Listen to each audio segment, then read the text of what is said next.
Light trails can be a truly creative way to experiment with your photography, whether it's car headlights, drawing with light, or capturing the stars overhead.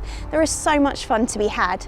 If you're just starting out or you want to refine some skills, stay tuned for our top tips on light trail photography.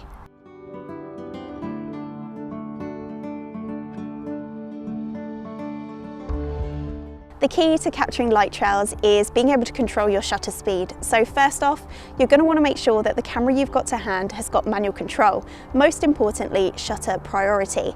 Now we are going to go into the settings in a lot more detail later on, so I'm going to leave it there. Next up, you're going to want to make sure that you've grabbed yourself a tripod. The tripod is going to be your saviour for getting rid of any unwanted blur or movement from your shots. After all, the only movement we're going to want is from the lights.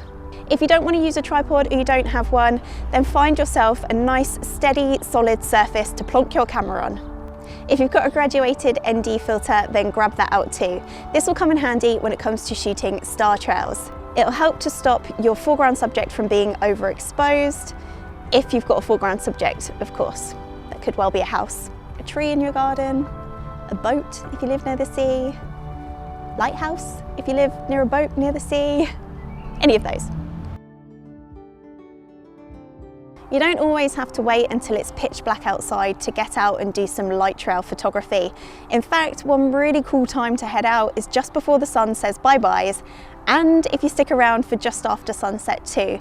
It'll add some really nice ambient light to your shot, which can just add to the drama or the atmosphere of the image you're trying to create.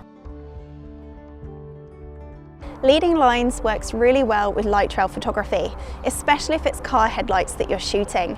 Using the bends in the road or just the trails of light themselves to draw your viewer into the shot. Rule of thirds also has its place here, remembering for this that you need to divide your frame up into thirds, horizontally and vertically, and then using those cross points where those thirds meet as your points of interest. So this is where you can pop the main area or subject of your image.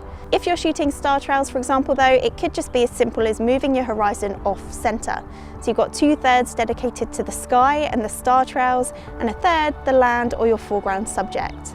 Don't be afraid to be creative though. There really are no rules when it comes to photography. So start shooting down low up at things or choosing a completely different angle to normal. This tip is predominantly aimed at those of you who want to capture those really circular, prominent star trail shots that you've seen a lot of online recently. Now for this, you'll need to take multiple exposures. So remember to pop your camera onto burst mode and to keep on shooting. You'll probably want to capture over 100 photos depending on the length of the trail that you want. Once you've done that, pop all of those images into some software. You can use Photoshop, or I use a free software that's available on PC and Mac called Star Stacks. All it will do is automatically merge those images together to give you your final star trail shot. I'd love to sit here and be able to run off a whole list of solid settings that are going to work every single time for you. But hopefully you can appreciate photography is very much trial and error, and there are a lot of external factors that will depend on what settings you might need to tweak, including time of day that you're shooting, the subject that you're shooting, and also the effect that you actually want your image to have. So what I will do is give you a starting point, and then you just need to make some slight tweaks until you find the right settings that work for you. First up, star trails. If you're going to be using the stacking method, start with your aperture set to f4 or somewhere around there. ISO, you're probably going to want that on 400 or 800, and shutter speed, whack that straight onto 30 seconds. But remember to turn burst mode on because you're going to need to capture a whole load of images. For light trails, let's say for example you want to capture those cars going down the street, then set yourself to a nice mid-ranged aperture. How about f8? ISO, I generally keep this as low as possible, so maybe start 200 or 400, and then shutter speed, it will all depend on how big you want those trails to be. So maybe start around 15 seconds and work up or down depending on the results you get.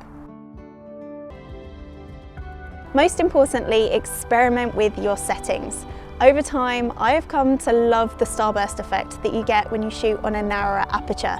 So every time it comes to nighttime photography and light trails, I jump straight into those higher F numbers. And I know that isn't what most people will do. Over time, you will find what works best for you and what you love to use. I hope you found these tips useful. If you have, please give us a like. Don't forget to subscribe and smash that bell icon so you can stay up to date on all of our latest content. Thanks for watching, guys. Stay safe, and I'll see you on the next one.